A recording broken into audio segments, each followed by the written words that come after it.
Cannibals literally fight in the Russian army in the war in Ukraine, then get Putin's pardon. Denis Gorin, a murderer and cannibal from Sakhalin, has been pardoned for his participation in the war against Ukraine. He went to the front from the colony in November last year and has now returned home, charges dropped. Gorin was first convicted in 2003 for murder and mocking the body of a murdered man. Then he was sentenced to 10 years of strict regime, but for good behavior, he got out of the colony on parole in 2010. In June 2011, brothers Denis and Yevgeny Gorin brutally beat a man. While the victim was unconscious, Denis's brother finished him off with a knife. In January 2012, the brothers stabbed another man to death.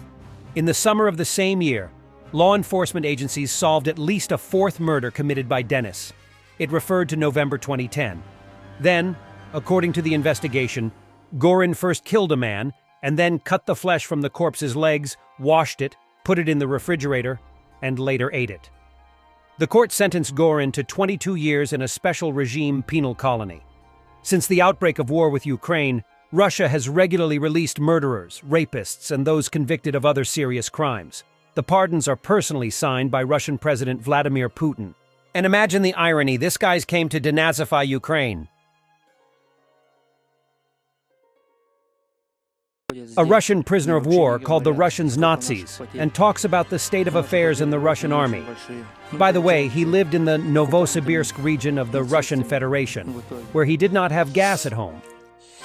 Я Красиков Алексей Анатольевич 18 числа ночью попал в плен к украинским военнослужащим.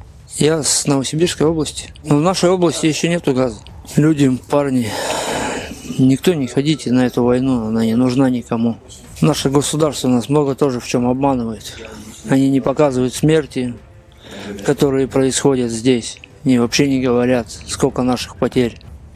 А наши потери очень-очень большие. Мы получаемся оккупантами, нацистами в итоге.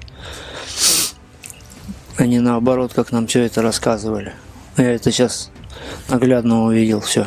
Люди, не подписывайтесь на эту войну, это не наша война. Украинцы, они молодцы, они стоят за свое государство, они на своей земле, а мы вторгаемся, получается. Это ихняя земля, им на ней жить. Наше государство по телевизору говорит, что они населенные пункты украинские не трогают ракетами. А на самом деле рушат большие многоэтажные здания, где погибает очень много людей, мирных людей. Чем этот Владимир Владимирович, который Путин, отправляет нас всех сюда? Для чего? У нас своих земель, вагоны маленькой тележкой и то обработать не могут. Чем нам чужое? Я просто до сих пор в большом-большом шоке и не понимаю, как так бывает. Просто сюда поросят бросили на мясо и все. Без разницы, что с нами будет. Не больше, чем уверен, сейчас даже нас объявили без вести пропавшими, они в плену. Хотя я жив-здоров. Все это вранье, что показывают они. Украинцы, нацисты там злые. Это все вранье. Они не делают так, как показывают. Носятся достаточно уважительно. Попить дают, покушать, покурить. Просто там наших парней лежит ковер большой, не в один слой. И никто их оттуда не забирает. И все говорят, что они без вести пропали. Хотя они 200, либо 300. Ну 300 в госпитале, скорее всего, а 200 они там, в полях. Причем даже не на своей земле. По телевизору уже говорят, что это спецоперация. И все там наговорили, что все наоборот оказывается. Мы нафиг нацисты получаемся, мы оккупируем чужую землю. То есть до этого я как бы внимания не обращал на это тоже. Ну, спецоперация. То есть все гладенько, все аккуратненько, там что-то кому-то помогает, а в итоге-то идет полномасштабная война. The Ukrainian armed forces showed how the Avdiivka coke plant looks now, for which battles are being fought. In the Stratcom of the Armed Forces of Ukraine, footage was taken from the coke chemical plant, in the area of which there are continuous battles and ongoing shelling. The enemy, despite numerous losses, constantly attacks the positions of the defenders of Ukraine. Avdiivka is destroyed every day by Russian artillery and aviation. In the midst of the escalating tension between Ukraine and Russia, the Russian army is making advancements in the area around Avdiivka, as reported by Ukrainian military personnel and various international media sources, including the Wall Street Journal and Bild's military observer Julian Repke. Despite the advancements, the Russian forces are experiencing unprecedented losses, with Ukrainian officers reporting a mortality ratio of approximately 20-1 in their favor since the beginning of October. This ratio is even better than the one observed in Bakhmut. Можна футбольному клубу шахтерам відправити і сказати, що ми флаг, який цепляли шахтер, тут врятували.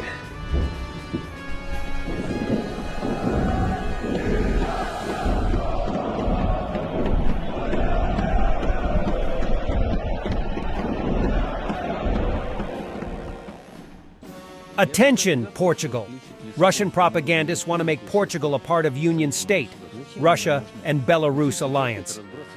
Я бы, кстати, готов включить Лиссабонскую Народную Республику в состав союзного государства. Зачем они нам нужны? Вот видите, вот вы опять разбрасываетесь народным добром. Это не народное Вам добро. не нравится выход к океану? Я вам еще раз напомню. В хорошую погоду, если пересмотреться, статуя свободы видна. Armenian strongman and MMA fighter Narek Yeganyan pulls a 45 tons T-72B1 Ober 1989. This variant is a rare tank, and I believe the only countries that have them are Russia and Armenia. It is unknown how many T-72B1s were upgraded to the OBR 1989 standard. The T-72B1 Obar 1989 can be identified from a T-72B Obar 1989 by the TPN-349 sight, which has 4 screws to remove the cover, whereas the T-72B Obar 1989 has the 1K13 sight, which has a spring-loaded sight door, typically remembered for recognition purposes by B has a sight door, B1 doesn't.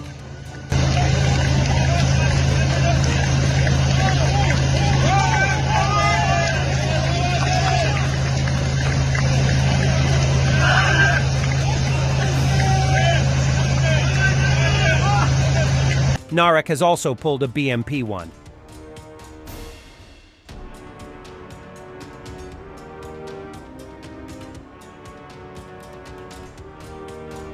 And a train.